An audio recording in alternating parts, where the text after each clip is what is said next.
Okay, so we did only one of the conjecture questions, so we can get straight into the first one. So it's 1 on x e to the x.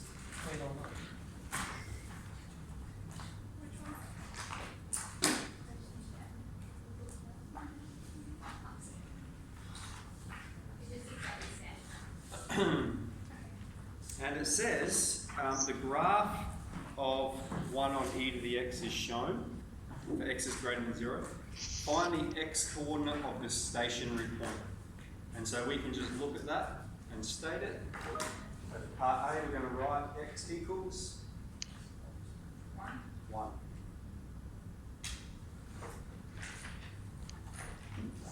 Okay, part B gets you to draw 1 on x squared on the curve as well. So I'll just sketch both here. So we've got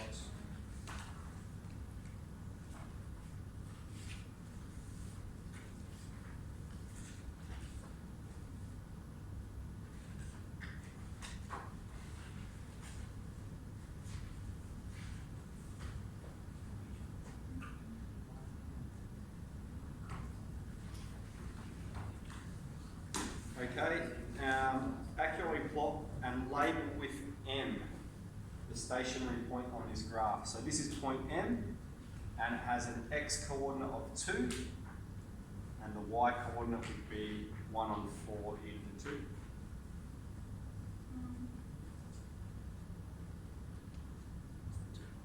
Doesn't matter where do I just So, draw it on there? yeah, well you can sketch it on your graph and then just plot it on there. So can you guys hear us?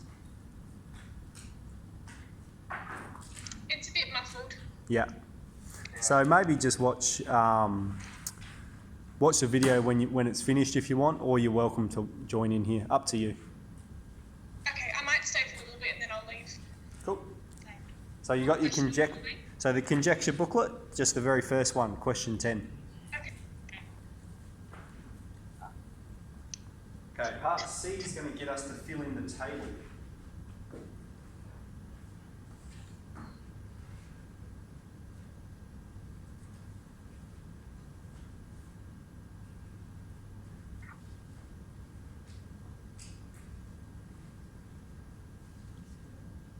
Yep.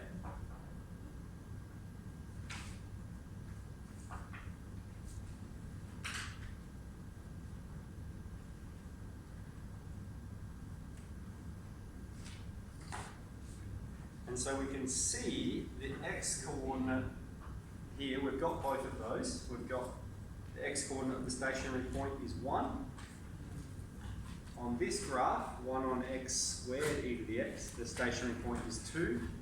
And so this is actually a really good beginner conjecture question because we can already anticipate what the next two might be. But the way we'll check that is we'll graph this function and just g solve its minimum point. We'll graph this function and g solve its minimum point to get the x values, and we'll get 3 and 4.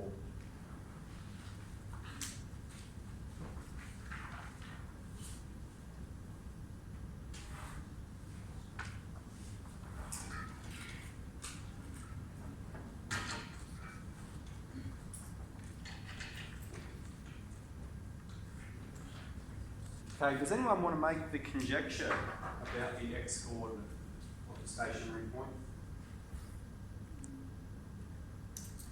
So it's saying, what's the relationship between n and the stationary point?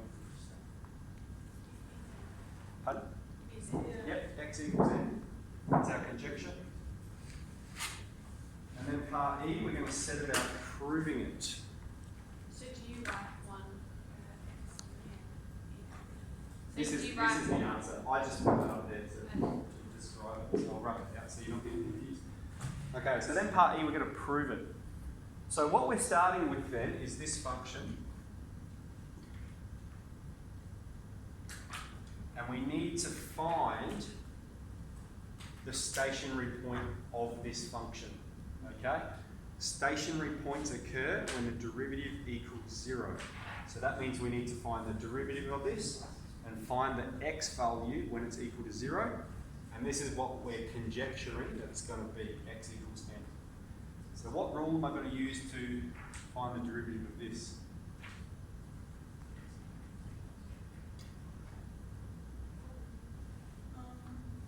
Product? Yep. Happy with that? Yeah. So we'll express u at the top first. We'll just express it as x to the minus n. V is just e to the x. So we've got u times v. U dash, now we don't have a number, but we just treat it as a number. Pretend it's a number. So that's going to come down, minus n, x, minus n take 1. And v dash is just going to be e to the x.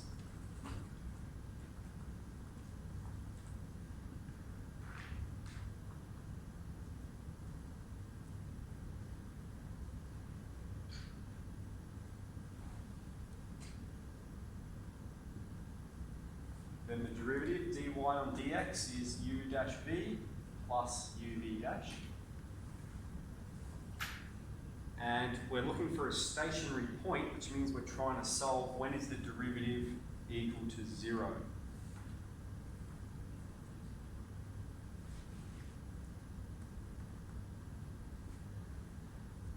Excuse me, that's a minus n there.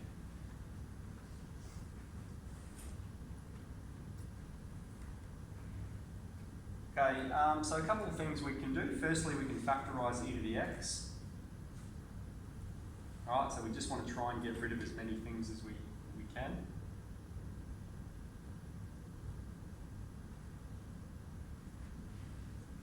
Divide both sides by e to the x, so then we've got rid of it.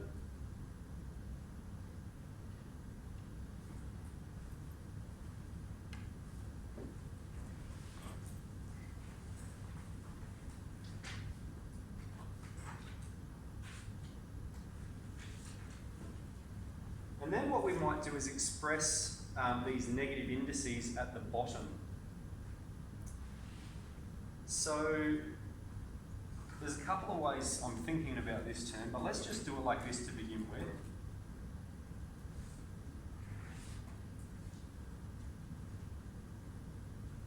Okay, so I've just pulled that negative out so we can see it's a negative power, and that's going to be the number at the bottom, n plus 1. And so then let's express it at the bottom. We've got minus n times 1 on x to the power of n plus 1 plus 1 on x to the power of n.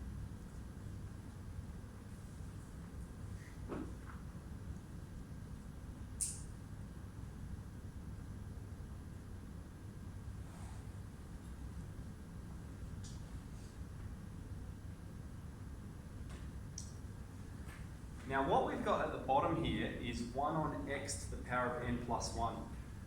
Now remember, if we have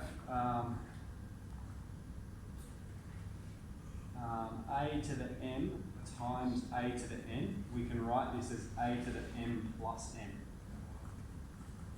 Okay? So what I'm going to get you to recognise is at the bottom we've got this. We've got x to the power of n plus 1, which means we can separate it to be like this. So let's do that.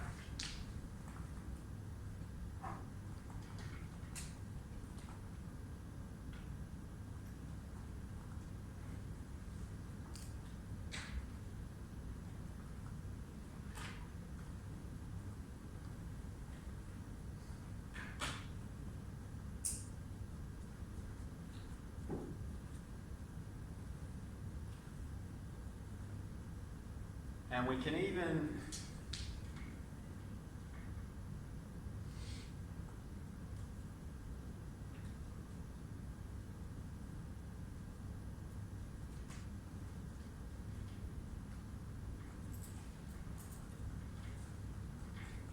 now I've messed up the bracket there. That bracket only belongs to this term.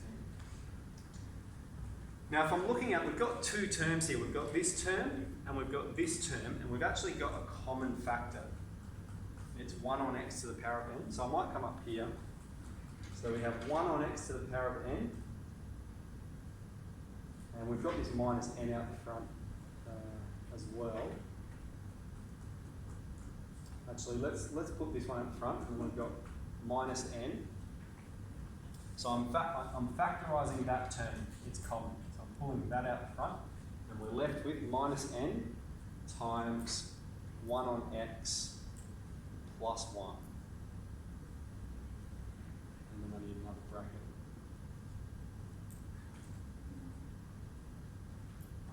Minus n is not times the square root of 1%. No. So that bracket there. Okay, so then we've got minus n on x to the n. No, let's leave that 1 on x to the n there. And let's expand this. So here we've got minus n on x plus 1. Okay, so we're here.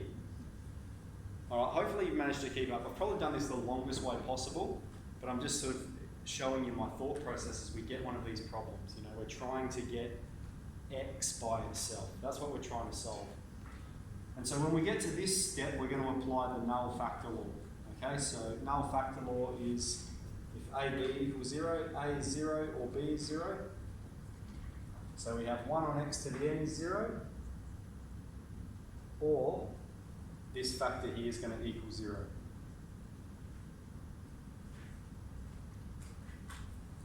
Okay, this never equals 0, it's asymptotic to the y-axis, so no solution. And so we're investigating this solution. And so we can write it like this, minus n on x is minus 1, multiply both sides by x, and divide both sides by minus 1, n is x, or x is n. So there's probably a quicker way. There's probably a quicker way, but we've just sort of shown you how I'm thinking, how we're processing it to get to our conjecture as proved. All right, so you just got to juggle it around, and we're seeking that answer. Was any of these steps a bit confusing? They were all okay? No. This is probably one of the easier conjecture problems. Okay. What I'll say, right, you should be okay, like look at this, fine, easy to recognise. You know what you have to do, right? We're starting with this function and we're finding when the derivative equals 0. So up to there you've got most of the marks, and then processing this part here you might get an extra 3 marks for, all right? And then you just process it as much as you can. You know, if you get to there, you've got 2 of the 4 marks. You get to here, you've got 3 of the 4 marks. So it's just about doing as much of it as you can. It's quite hard. I think everything else is fine, But the end? like that. Yeah. Yeah, those are the kinds of things we got to look for. How hard is the one in our test going to be? Like this I'm not hard, sure so yet. It's going to be way harder. I'm not sure yet. I haven't even heard. We're going to get into it, it's going to be really hard. Yeah, the way he... Well, let's just keep going. I think if you did all of these questions, you should be fine. So should we move on? So then I think the next one's the one we did in class already. Is it? Yeah. Yeah. So if we keep going then there's some differentiation practice. So then let's look at question 15. Should we have a go at this one? Sure. Can you rub out all the whiteboards? Can we write? Will we have just a blank piece of paper for? Yeah, absolutely. Working out? Yeah, absolutely. Yeah. Especially if you're doing it at home, you want as much paper as you want, right? I'm not even worried about it. I'm just worried.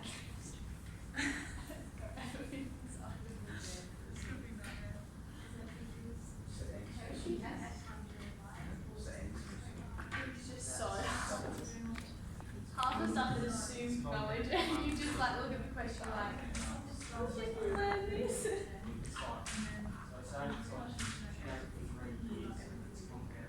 Yeah. Yeah, that's what gets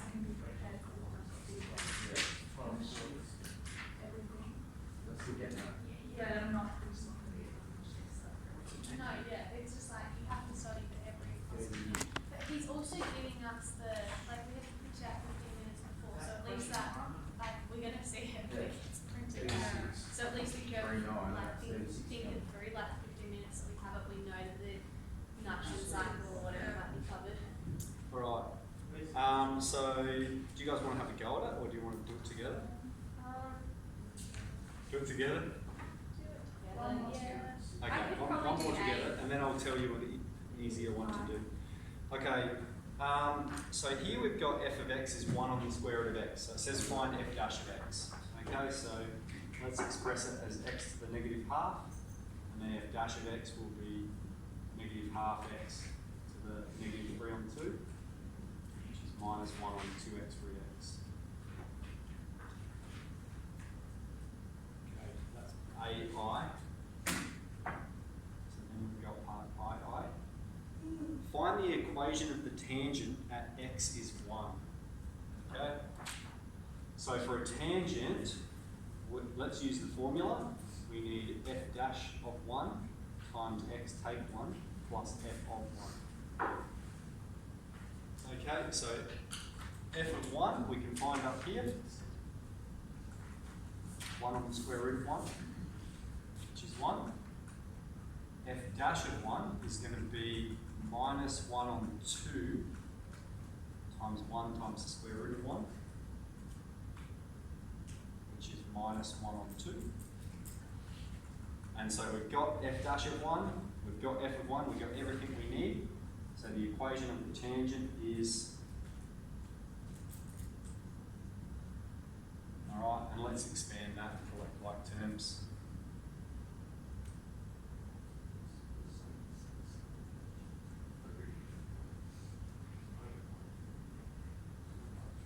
Okay, so there's the equation of the tangent. And it says find the x-intercept of the tangent. Okay, so a number of ways you could do part 3. Am I going too fast? Yep. So you could just graph that and g-solve the x-intercept. Right, that's going to be pretty easy. But we also know x-intercept occurs when y is 0. Alright, so this is the equation. This is what y equals. So we've substituted 0 for y, and now we'll solve that for x. Minus 3 on 2 equals minus half x. Times both sides by 2. And divide both sides by minus 1. X-intercept is going to be 3.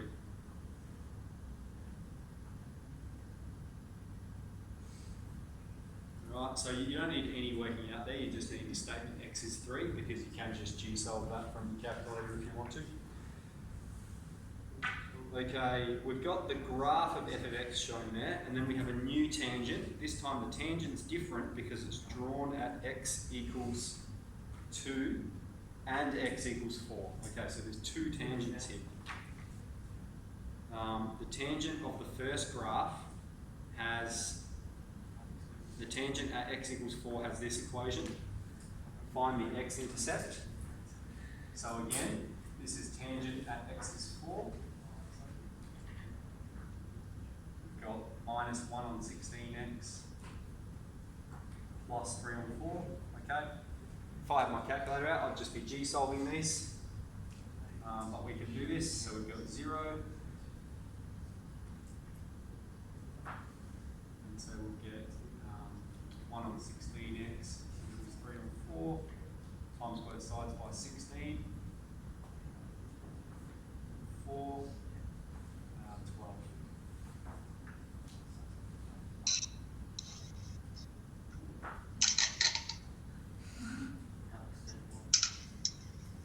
Then we have the tangent at x is 6. And again, find the x-intercept of the tangent. Who is it? I don't know. Who has their mic? Jemima. You can mute this. I'll just turn my volume right down, I reckon. Or you could Just mute everyone. Yeah. Tangent at x is 6 is this equation. Minus 1 on 12 root 6 plus x plus 3 on 2 root 6. So when you got that, like you're going, oh, gee, I'm getting a bit sick of this, just G solve it, okay? So I've got the answer here, it's x is 18.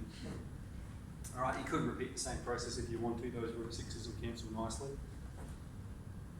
Okay, but then it wants you to make a conjecture, and it doesn't give you a table, but I'm going to draw a bit of a table here because this can help you think about the conjecture. So what did we have first? We had tangent at 1.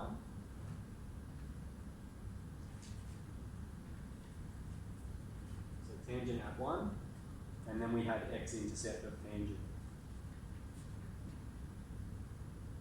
And so when at the tangent at x is 1, the x-intercept was 3. For the tangent at x is 2, now we're not told this explicitly, but that's that graph there on the first page. We can see the x-intercept is 6. Then we did the tangent at x is 4, and we got 12. And we've seen the tangent at x is 6, and we got 18. So they haven't given you this table, but if you draw it, you can clearly see a relationship between the value of where the tangent's drawn and the x-intercept of the tangent. So it says if the tangent is drawn at A,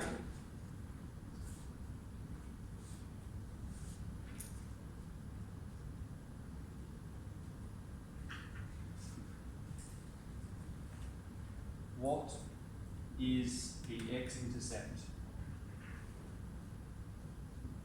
Alright, so if this is your value of A, what is going to be the x-intercept? Or even think about it like this, if we have to add another row here, where the x-intercept is, where the tangent is drawn at x equals A, 3A, excellent. Alright, that's our conjecture, x-intercept equals 3A. Okay, I think this is quite an extensive one, so I might turn the board around if that's alright.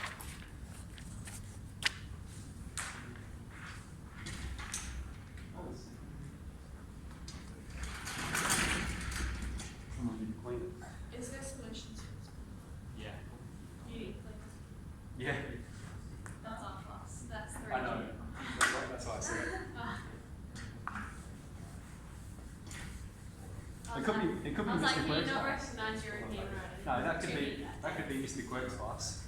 You don't No, know. it's definitely yours. It could definitely be Mr. Quirk's.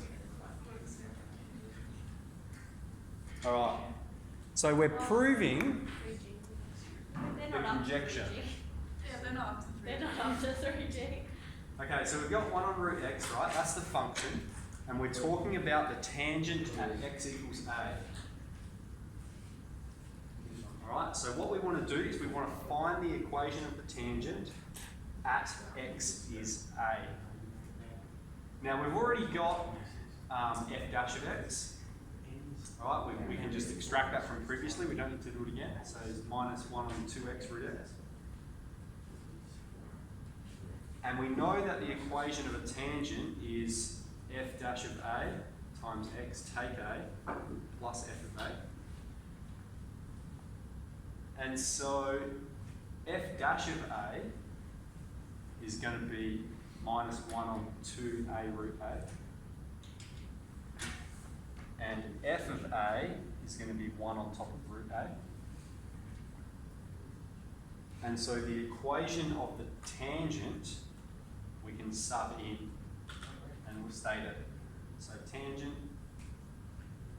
at x equals A is y equals f dash of A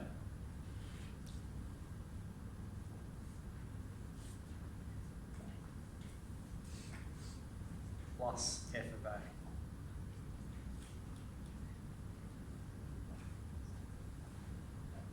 And now remember, we're trying to find the x-intercept of the tangent, which means we're trying to find when y is 0. So we're just going to make this equal to 0 again. And I might expand it here. I'm just trying to think if that's going to be a good idea. Yep, I think that will be. X plus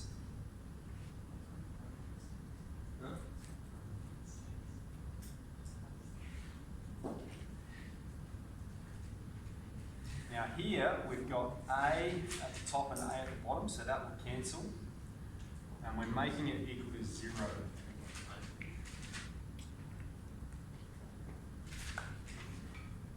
So let's restate what we've got.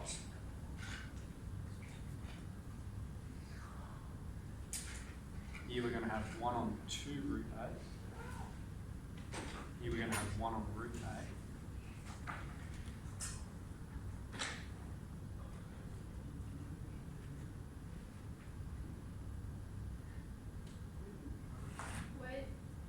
Would you cancel the root A with an x part? No, other one. Because you go negative x, no, down to the third step. How'd you go? Oh yeah, there definitely should be a root A there. Right. Yep.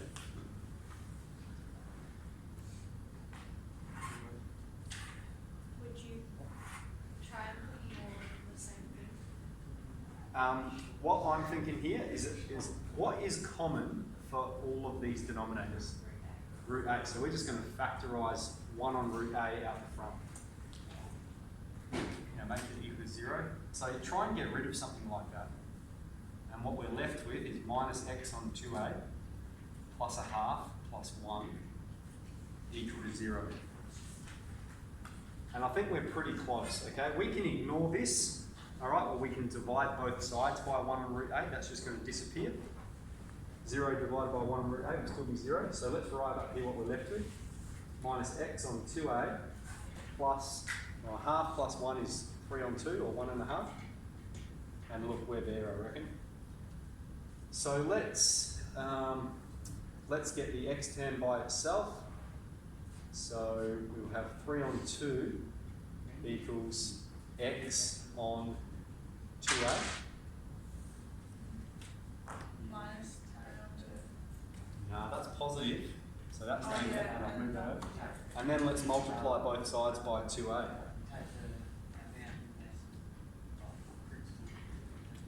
That'll cancel. So we've got x here. And over here the 2 is going to cancel.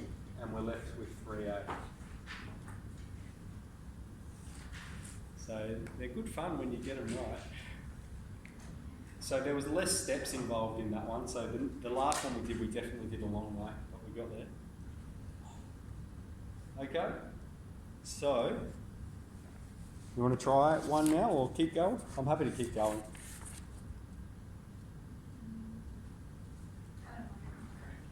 Do another one? Yep. Yep. Oh, what about one? This one's quite similar to. What about 1B though? Yeah. That has Oh, the okay. That has They keep hooking up, and Dylan says we keep- don't like them here. the yeah. Pardon? 1B, like on page 10, has that. That function there. No, the third one. B. That's I. Oh yeah, no, that's integration. No, that's not even the test, no. So this is just an example of like a front page of your exam. Okay, the very first page of term 2, it's always got basic skills. So they're basic skills in differentiation, yeah, and that's a basic skill in integration. So that's what it's going to have. Yeah, you definitely don't need to know I that. keep seeing it and being like, Yeah. So this one, I reckon we might try it by ourselves, if that's okay, because it's pretty similar to the very first one we did today. Use that as a guide, and I'll go through it in about 10 minutes. So just the next one, question 12, 2013 exam. Okay, so question 12 from 2013.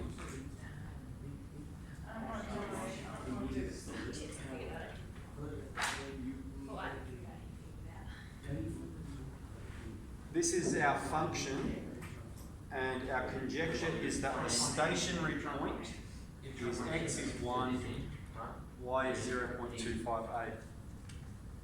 So to prove that, we're going to need to find the derivative and find when the derivative is 0. So up here we're looking. So if you want to find I, it's Got It's compound interest, not simple interest. Change it to You're wrong, wrong. My shoes smell bad. He's all shoes. Yeah, okay. Smell all less. So that's our derivative. So let's state h dash of x will be u dash v take uv dash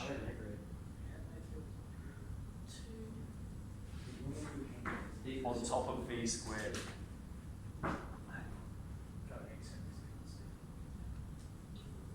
And so the stationary points are going to occur when h dash of x equals 0, which is when the numerator equals 0. So what we're trying to solve is this. Now x plus 1 is common, so let's pull that right out the front. Sorry, we're trying to solve that being equal to 0. So we're going to have x plus 1 out the front, and then what's going to be left in brackets, here we're going to have a times x plus 1, yeah, because that's squared. So if we were to expand that, we will get that. Don't we square? We square the. Oh yeah, that should be 4, absolutely. Yep. And so this is giving us one solution already. This is x is minus 1, all right? But that's the asymptote of this function, isn't it? So we've got x is minus 1. And then we're looking at this solution, which is, now we can expand it. We're going to have ax plus a, take 2ax, equals 0. All right, and we're there. Here, ax, take away 2ax. You see how they're like terms? Here's one lot of ax, we're taking away 2 lots of ax. We're going to have minus ax, plus a is 0. A is common.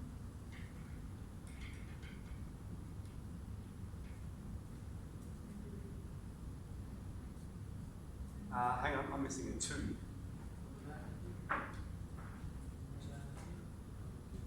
We took that away. Oh no, we're okay.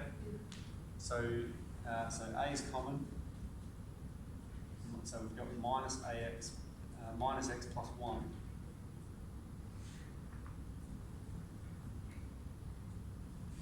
Equals 0. Okay, and divide both sides by a.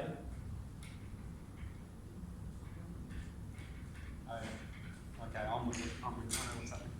And so we've got these two x values. Okay, this negative value is the asymptote, and this positive x value is the x value of our conjecture.